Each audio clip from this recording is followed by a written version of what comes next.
Hey guys, today I found a post from username big dash marketing dash 6323. Um, I I just I I really love this post. I just like this guy, and I really wish my the YouTube was actually bigger, where maybe I can invite him, or if I have like a podcast, I like to kind of interview the guy and stuff like that, and kind of hear from his perspective on how he's doing what he's doing. I just think this is a great post. Maybe I'm like that because I guess I'm pretty cheap myself, and he's only started a couple years ago, but it looks like he's far ahead than most of the people, and far ahead in where I was when I started and stuff like that, and 5 years into it and stuff. Which again, I think is a fantastic, and congratulations to him. And no, I just think it's great. But basically, what he's asking is, am I being too cheap to myself?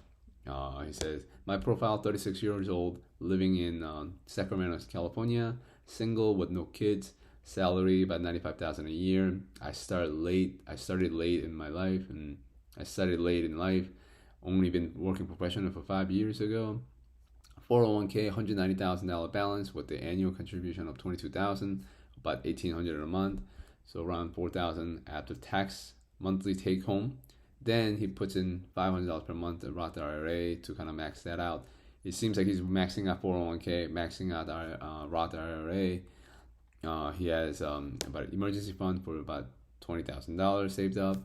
Mortgage, $2,300 per month included all utilities and expenses, food, and all of that. Phone is about $35 per month. Personal miscellaneous hobbies about $200 per month. It's, I mean, his budget is fantastic. Like he's maxing out 401k, maxing out the IRA.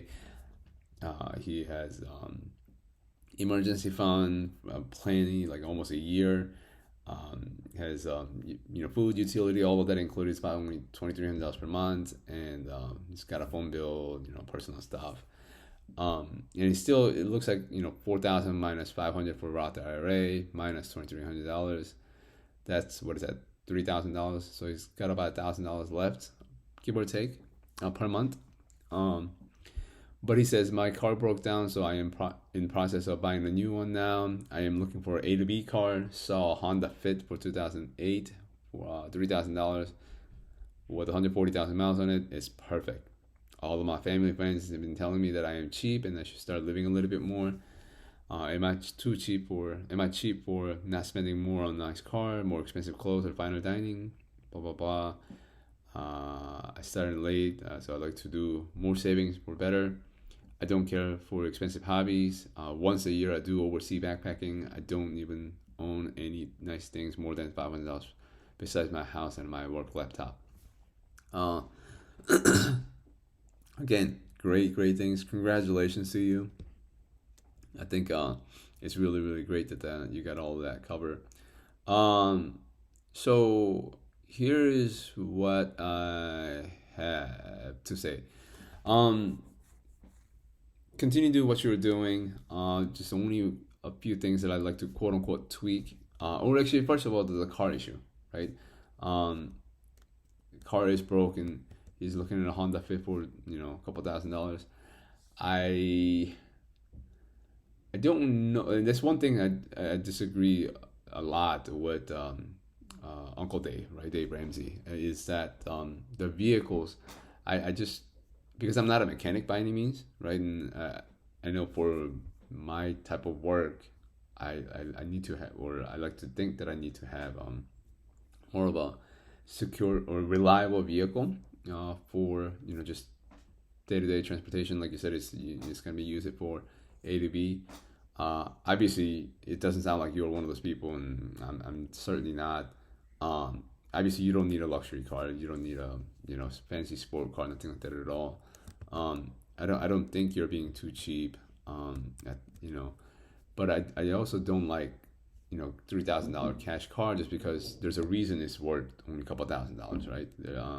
It's worth what it is just because that's there's going to be a lot of problems with it coming along with it and stuff like that, and you're going to be back to square one, and what do you need a new car? Because if it broke down, and it's gonna cost more to fix than to to buy a replacement car. Um, so I would think getting a new car like that is a good idea, and that's why I always recommend either buying a brand new car that are really really affordable, like the lowest price you can find. I don't care really about the brand as much, or buy a slightly used or certified pre-owned car, which generally comes with remainder of the original warranty plus a little bit more, or just extended stuff like that, without you paying for it, right? I think it's actually a good option for a lot of people. So that's the route that I would recommend personally, either brand new or just slightly used, pre-owned, especially like a certified pre-owned car, where you can get a little extra warranty on it if you can, without paying for it. I just don't like paying for a quote unquote warranty on the car. And you can finance it, and I wouldn't recommend paying for the whole thing cash, just because that's the whole point about leveraging, right? That's why you would do that. Now, like, if you could afford it, should you pay for cash for it? If you say you could afford it, then obviously yes. But in this case, I see about $20,000 in emergency savings. I wouldn't really touch that, right? Just because, again, it is for emergency, right? And I just don't think this is an emergency per se, and just draining all of that just doesn't make sense to me. And also that's why I a lot of times recommend having two savings account, one like an emergency account like this, and another which is the like big purchase, like whether it's a car or something goes wrong with the house. Like, I always have a second emergency fund that you can use towards either repairing the car, get a replacement car, or get a replacement on some things around the house. Like whether it's a roof or water heater, whatever it is, AC unit. I saw another post about a $14,000 AC unit, a replacement cost, right? So something like that, especially since you own the car and since you own a house and stuff like that, I think you gotta have something like that, right? It's the second emergency fund for a major purchase, big purchase. And after that, I think you can, obviously you're enjoying your life and you're doing you. But as far as the numbers are concerned, after all your regular expenses, it seems like you have almost $1,000 per month. And I know car prices are so high and interest rates are kind of high, but I think based on what I'm hearing about you, it just seems like you probably won't be spending nowhere near $1,000 per month on a car with the insurance and the monthly payment on the new car. So I definitely say go for that, just because that gives you one, peace of mind, right? Or at least gives me the peace of mind that I got a reliable transportation.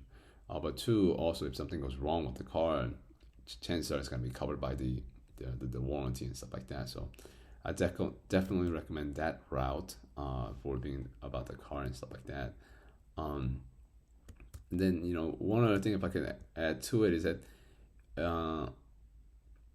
one of the other things is that the HSA. I don't know what type of health insurance you have, but if you can, or if you qualify to get the HSA, I definitely think there's another good option for you. There's an option to where you can invest that money into it as well, and it's all tax deductible, kind of like the Roth IRA and stuff like that. Which, obviously that's good.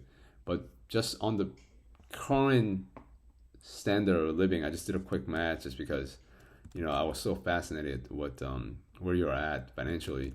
It looks like you can actually retire in 10 to 15 years, and I know there's a way. I'm not an expert at this, but I saw a video where you could actually put a lot of money into the 401k and Roth IRA and stuff like that, and retire, and actually withdraw that money before you get to the age of 60. I think they said that you could retire, and after 5 years or something like that, you can kind of start withdrawing that money or something. I don't know the whole details of it. I'm sure there's a bunch of videos, and there's a Reddit post and stuff like that about how to access that money, which I didn't know it existed. And that's actually one of the reasons, so foolishly, that I actually did not take advantage of the more of a tax preferred treatment, like in the with the investment and stuff like that. Just because I was so afraid that I couldn't touch the money, or I just didn't want to pay the penalties and stuff like that. Which again, I was being so dumb for years and years and years. But apparently, there are some work around it, and there's some ways you can actually have access to all of that. And I can later on look more into it to see. But definitely, you're on a fantastic trajectory in the finances. Again, I think you can, as long as you keep your lifestyle about the same where you're at. I think you have a good chance of retiring in just about 10 to 15 years, and you can just enjoy life.